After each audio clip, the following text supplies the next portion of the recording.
ഹോട്ടലിൽ കയറി സ്ത്രീകളെയും കുട്ടികളെയും ആക്രമിച്ച ജില്ലാ പഞ്ചായത്ത് അംഗം വെള്ളനാട് ശശിക്കെതിരെ കേസ്. ഹോട്ടൽ ഉടമയെയും കുടുംബത്തെയും ജില്ലാ പഞ്ചായത്ത് അംഗമായ വെള്ളനാട് ശശി കടയിൽ കയറി ആക്രമിച്ചു എന്നാണ് പരാതി. വെള്ളനാട് വില്ലേജ് ഓഫീസിന് എതിർവശത്തായി നെടുമാനൂർ ഐനിത്തലയ്ക്കാൻ സ്വദേശി അരുൺ ജി റോജിന്റെ ഹോട്ടലിൽ വെള്ളിയാഴ്ച ഉച്ചയോടെയാണ് ശശി ആക്രമണം നടത്തിയത്. ഹോട്ടലിന് മുന്നിൽ റോഡരികിൽ സ്ഥാപിച്ചിരുന്ന ഭക്ഷണ വിവരങ്ങൾ അടങ്ങിയ ബോർഡ് നീക്കം ചെയ്യണമെന്ന് 2 ദിവസം മുമ്പ് ശശി കടയുടമയോട് ആവശ്യപ്പെട്ടിരുന്നു. എന്നാൽ കടയുടമ ഇതിന് തയ്യാറായില്ല. ഇതിനെ തുടർന്ന് വെള്ളിയാഴ്ച ഉച്ചയോടെ കടയിലെത്തിയ ശശി കടയുടമയുടെ ഭാര്യ സുകന്യ രാജും അമ്മ ഗീതയുമായി വാക്കേറ്റത്തിലായി. ഹോട്ടൽ ഉടമയുടെ മകൻ ഈ രംഗങ്ങൾ ഫോണിൽ പകർത്തുകയും ഇതിൽ പ്രകോപിതനായ ശശി ഫോൺ തട്ടിത്തെറിപ്പിക്കുകയും ചെയ്തു.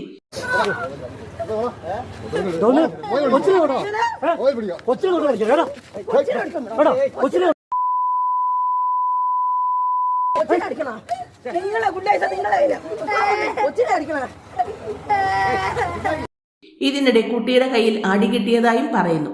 കയ്യാങ്കളി ആയതിനെ തുടർന്ന് തിരികെ പോകാൻ ഒരുങ്ങിയ ശശിയുടെ സ്കൂട്ടറിന്റെ താക്കോൽ സുകന്യ കൈക്കലാക്കി. താക്കോൽ വാങ്ങാനായി കടയിൽ കയറിയ ഇയാളെ സുകന്യയും ഗീതയും ചേർന്ന് തള്ളിപ്പുറത്താക്കുകയും ഉടൻ തന്നെ പോലീസിനെ വിവരം അറിയിക്കുകയും പോലീസ് സ്ഥലത്തെത്തി ശശിയെ സ്റ്റേഷനിലേക്ക് മാറ്റുകയും ചെയ്തു. എൻ്റെ പേര് സുകന്യ രാജു. ഞാനിവിടെ എം സ്ക്വയറിൽ പറഞ്ഞൊരു കട നടത്തുകയാണ്. കടയിൽ ഞാനും മമ്മിയും കുഞ്ഞുങ്ങളും എല്ലാവരും ഉണ്ട്. ഞങ്ങളുടെ വീട്ടിലുള്ള ആളുകൾ ഒക്കെ തന്നെയാണ് ഇങ്ങനെ കട നടത്തിക്കൊണ്ടിരിക്കുന്നത്. കട തുടങ്ങിയിട്ട് ഇപ്പോൾ ഒരു 1 മാസമായതേ ഉള്ളൂ. 6-ാം തീയതി ആയിരുന്നു ഓപ്പൺ ചെയ്യും. അങ്ങനെ വില്ലേജ് ഓഫീസിന് തൊട്ടടുത്ത് കട ഇത്തിരി ഉള്ളിലോട്ടാണ്. അപ്പം നമ്മളൊരു ബോർഡ് എഴുതി വെച്ചിട്ടുണ്ട്. എന്ന് വെച്ച് കഴിഞ്ഞാൽ റോഡിലുമല്ല, നമ്മളെ കടയുടെ മീതെ ബോർഡ് വെച്ചിട്ടുണ്ട്.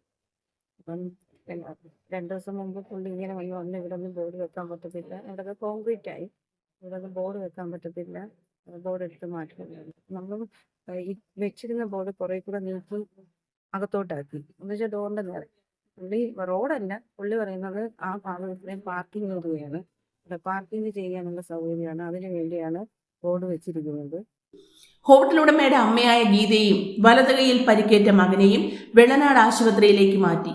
തുടർന്ന് അരുണിന്റെ പരാതിയിൽ ശശിക്കെതിരെ പോലീസ് ജാമ്യമില്ലാ വകുപ്പ് പ്രകാരം കേസെടുത്തു.